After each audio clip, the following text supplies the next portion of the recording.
Graça e paz, meus queridos irmãos. A jornada é grande, nós vamos estudar todo o livro de Atos aqui, com todos os nossos irmãos que passaram aqui no ano passado. A gente aumentou o desafio, né? Se Marcos tinha 16 capítulos, a gente falou, agora vamos quase dobrar isso, né? Nós vamos então para o livro de Atos, e sem maiores delongas, eu gostaria então de convidá-lo a abrir a sua Bíblia lá. Livro de Atos, nós vamos ler do capítulo 1, os 8 primeiros versos deste capítulo.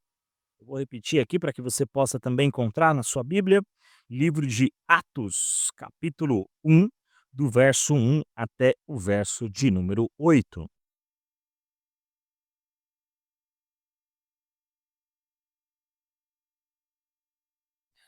Hoje também, após o nosso momento de aula, eu preparei uma aula especial também para nós falarmos um pouco sobre esse livro, que aliás, meus irmãos, tem tudo a ver com o tema que nós temos abordado ao longo desses últimos 2 anos e que a gente vai intensificar, obviamente aí com alguns enfoques diferentes, que é o tema discipulado.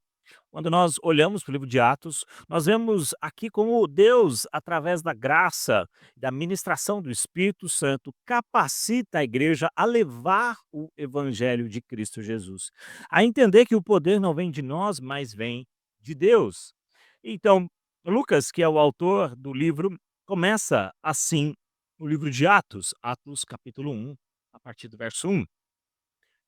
Escrevi o primeiro livro, ó Teófilo, relatando todas as coisas que Jesus começou a fazer e a ensinar, até o dia em que, depois de haver dado mandamento por intermédio do Espírito Santo aos apóstolos que escolhera, foi elevado às alturas.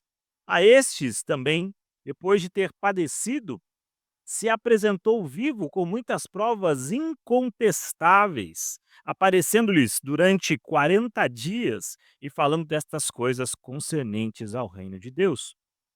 E, comendo com eles, determinou-lhes que não se ausentassem de Jerusalém, mas que esperassem a promessa do Pai, a qual disse ele: De mim ouvistes, porque João, na verdade, batizou com água, mas vós seis batizados com o Espírito Santo, não muitos depois destes dias. Então os que estavam reunidos lhe perguntaram: Senhor, será este o tempo em que restaures o reino de Israel? Respondeu-lhes: Não vos compete conhecer tempos ou épocas que o Pai reservou para a sua exclusiva autoridade, mas recebereis poder ao descer sobre vós o Espírito Santo, e serei minhas testemunhas, tanto em Jerusalém como em toda a Judéia e Samaria e até aos confins da terra. Irmãos, sempre que nós iniciamos uma nova jornada, né, vem à nossa cabeça alguns desafios, afinal de contas, como dar conta de um livro tão grande? A gente dividiu em pequenas porções, com o aprendizado que nós tivemos no ano passado, com a ideia de trazer para os irmãos como o livro de Atos ele se encaixa na história da redenção. O livro de Atos, e me permito aqui um rápido histórico dele, ele é o único livro histórico do Novo Testamento. O que quer dizer isso? É o único livro que narra a história. Então, os 4 primeiros livros do Novo Testamento são os 4 evangelhos, Mateus, Marcos, Lucas e João. Eles narram aqui o momento de Jesus Cristo, o momento em que Jesus veio a esse tempo. E depois, então, Atos narra o que acontece após a ascensão, depois de 40 dias, quando Jesus então sobe. E a mensagem então é falada, a mensagem então vai ser pregada. Irmãos, nessa nossa rápida devocional aqui pela manhã, o meu tema vai ser: Jesus nos capacita a executar seus planos em seu tempo. Planos e tempos, eles são importantes aqui. E a primeira questão que eu abordo, então, é a continuidade do ministério de Cristo. Talvez, se você já leu o evangelho, você fala: "Mas e agora? O que acontece depois?". Eu acho que Lucas talvez tinha essa preocupação também. Então Lucas responde essa pergunta: o que vai acontecer depois?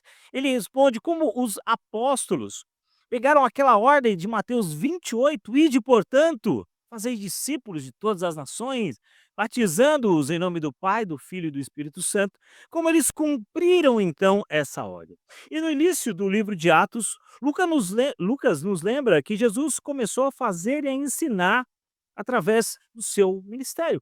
Nos lembra que Jesus havia iniciado o seu ministério, havia passado uma ordem aos seus discípulos, que agora, nesse exato momento, começam a cumprir essa ordem. Começam agora a entender o reino de Deus. Jesus, meus irmãos, com as suas palavras, a gente sabe disso, ele autenticou e preparou os seus apóstolos. E nós já falamos algumas vezes dessa preparação. Não eram os 2 melhores, os 12 melhores do seu tempo, da sua época, talvez na questão intelectual, ou talvez na questão de influência, ou quem sabe 12 políticos que pudessem de alguma forma influenciar toda uma sociedade. Mas Jesus escolhe os seus 12 com suas dificuldades, e não eram poucas essas dificuldades, para mostrar, meus irmãos, que a obra é sempre fruto da graça do Senhor. Portanto, o que o livro de Atos relata não é um novo começo. O que o livro de Atos relata não é a igreja sendo fundamentada, por assim dizer, mas o que o livro de Atos relata é como um ensino de Jesus. Então, a forma e agora alcança toda a Judéia, Samaria e, como diz a palavra do Senhor, vai até os confins da terra. Aliás, falando em confins da terra, nós somos obrigados a entender que de fato chegou lá, né? Afinal de contas, nós estamos numa nação muito distante em tempo e época da nação onde o evangelho, foi pregado, mas nós vimos através da graça do Senhor na sua obra que, de fato, o evangelho alcançou terras nunca dantes alcançadas e chegou até nós aqui no Brasil, e do Brasil chegou na cidade de São Paulo, da cidade de São Paulo chega ao nosso bairro. Irmãos, se nós olharmos Judéia e o Jardim Irapiranga, nós podemos contestar ou nós podemos, aliás, provar, sermos provas oculares de que o evangelho chega então até os confins da terra. Olhando dessa forma. Ele concluiu a sua obra, mas ele tomou providência então para que a sua obra tivesse essa continuidade. E os apóstolos então são a continuidade dessa obra do Senhor. Ou seja, o ministério não acaba lá, mas ele continua. E é interessante porque no livro de Atos nós vemos que esse ministério, o evangelho, ele também não termina com os apóstolos. Eles fazem discípulos, e esses discípulos fazem discípulos que fazem discípulos. E nós vamos então a todo esse tempo chegando então na era em que nós estamos. Discípulos fazendo discípulos. E assim a igreja caminhou. Irmãos, o livro de Atos ele é marcante por isso, porque mostra que Deus não capacita ou Deus não unge métodos, por assim dizer. Os métodos são nossos. Como nós vamos alcançar a nossa cidade para o evangelho? Mas o Senhor capacita pessoas a falar isso. E por mais que a gente possa mudar a forma como a gente faz isso, através do culto, através da escola dominical, através dos pequenos grupos, através das nossas reuniões, através das visitas dos lares, enfim, mas nota, irmãos, tudo isso tem algo muito semelhante, que é a pregação da palavra de Deus.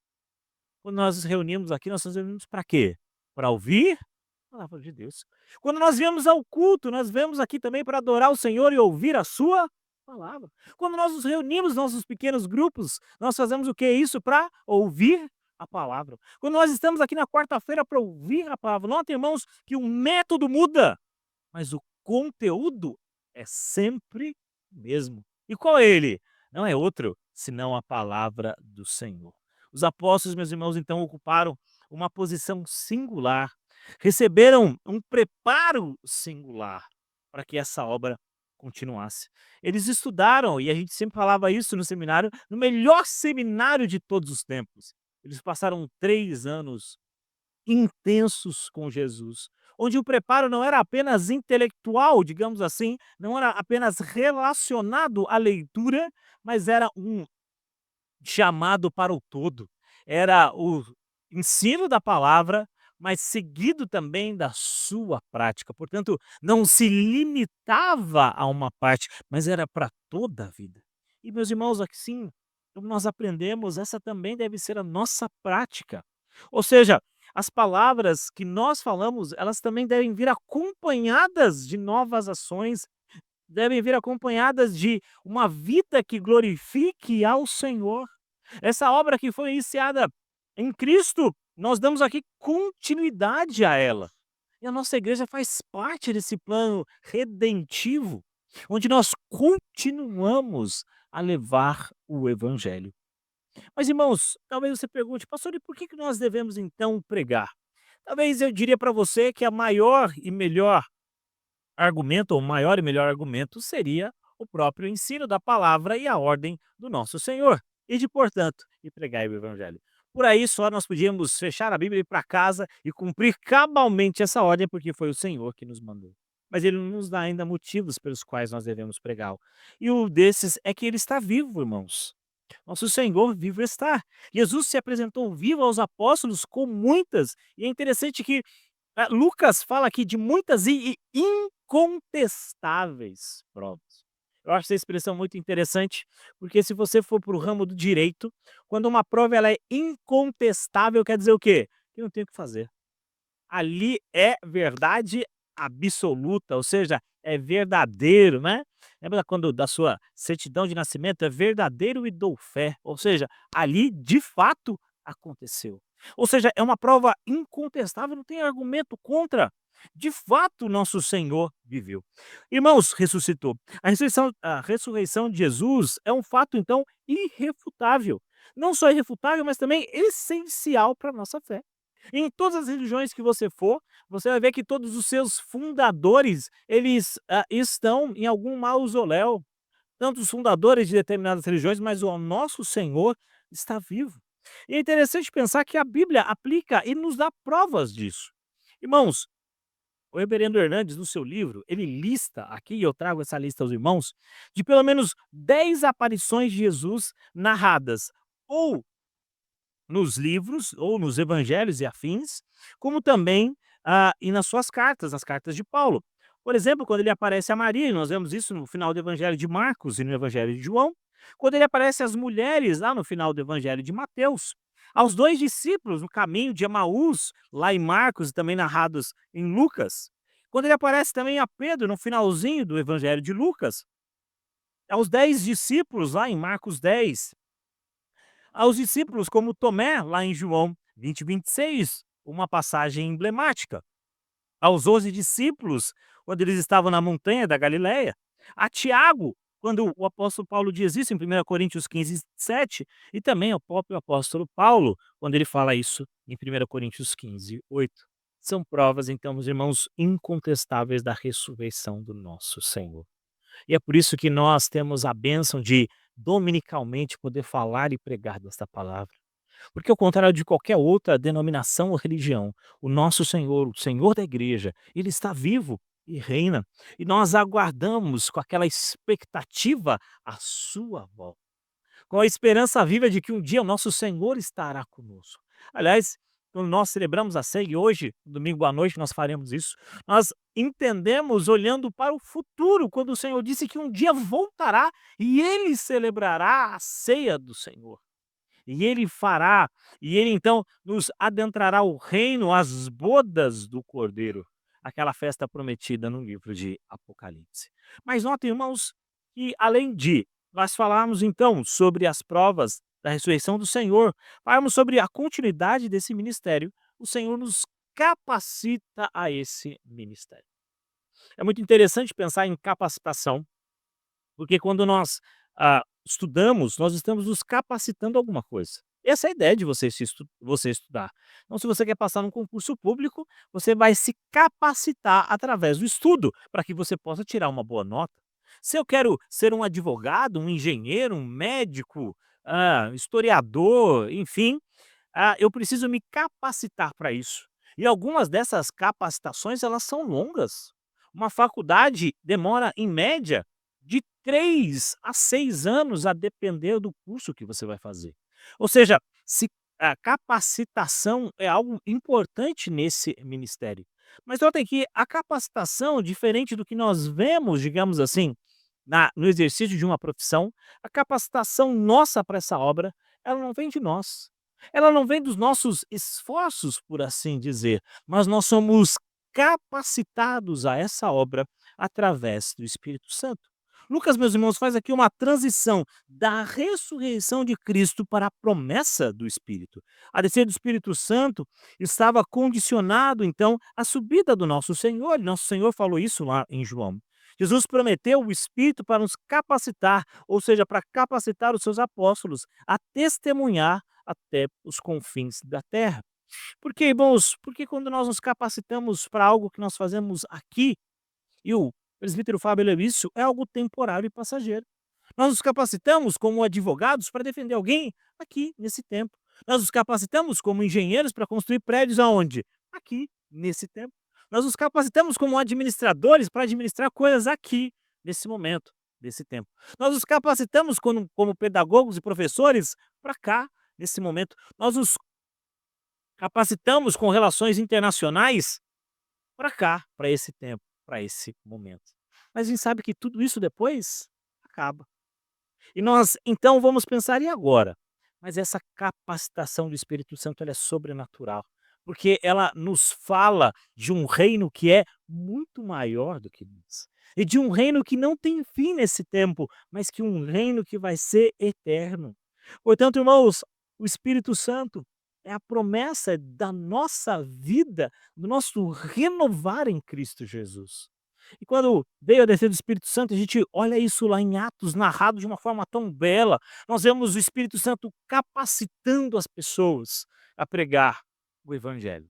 E se você me perguntasse assim, pastor, quantos anos eu preciso ter de escola bíblica dominical para pregar o Evangelho?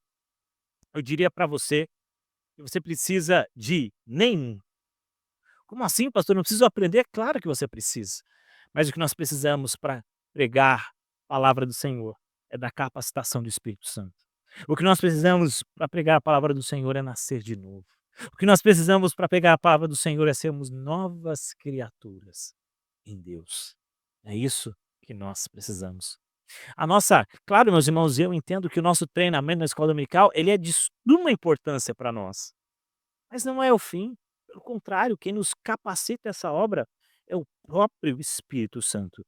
Devemos, meus irmãos, esperar e confiar que é o Espírito Santo falando conosco, através da palavra, nos moldando o nosso caráter, moldando a nossa vida, nos colocando em situações para que a palavra do Senhor seja falada, para que a palavra do Senhor seja pregada. E Atos então vai narrar como, através da capacitação do Espírito Santo, isso é possível. E hoje vou lembrar disso no estudo mais uma vez, me desculpe ser repetitivo, mas sempre quando eu olho para o livro de Atos, porque o livro de Atos ganha esse nome pela tradição, ele não tinha um título, por assim dizer. Nós chamamos de Atos dos Apóstolos pela tradição que nos foi dada. Mas talvez, se nós pudéssemos melhorar um pouco esse título, já que, lembre, irmãos, o título ele não é inspirado, tá? Então não estou mudando a Bíblia, não se preocupe, mas seriam Atos do Espírito Santo.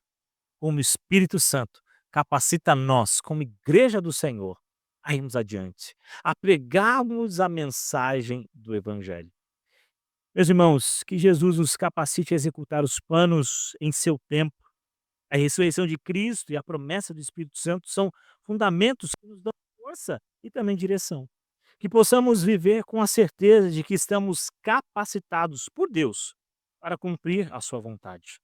Que nossa fé seja acompanhada sempre por ações que reflitam sempre a graça do Senhor. Afinal de contas, a fé sem obras é morta. E que possamos testemunhar ou sermos testemunhas fiéis da sua ressurreição e do seu reino. Que em 2005 ou 2025 você possa lembrar do que nós temos estudado: fazer discípulos. E o meu desafio para você, meus irmãos, nesse primeiro domingo do ano, não pode ser outro que senão você está fazendo discípulos. Você tem pelo menos uma pessoa do qual você compartilha o evangelho. Eu gostaria, irmãos, de falar do evangelho e de poder discipular 100 pessoas ao mesmo tempo. Mas sabe, quando eu olho as páginas da Bíblia, eu vejo que Jesus não fez isso. Jesus capacitou 12. Esses 12 a gente sabe, né? Era Judas, que obviamente depois foi substituído. Mas não pense talvez em grandes números, mas pense, eu vou me qualificar para que eu possa discipular uma pessoa, para que eu possa falar do evangelho para uma pessoa só, seja um vizinho, seja alguém da sua família que está até mais próximo de você. Eu não tenho dúvida, meus irmãos, que quando nós nos apresentamos para a obra, o Espírito Santo, que já nos capacitou para isso, vai nos usar poderosamente Porque, meus queridos, olha a nossa igreja, olha as nossas pequenas forças. E olhando para isso tudo, a gente se lembra que a força não vem de nós, mas a capacidade para esse ministério vem do Espírito Santo. E que o Espírito Santo, então, nos capacite e nos use para a honra e glória do nome do nosso Senhor. Que Deus nos abençoe. E logo mais a nossa aula, eu vou falar um pouquinho mais sobre o livro de Atos, então.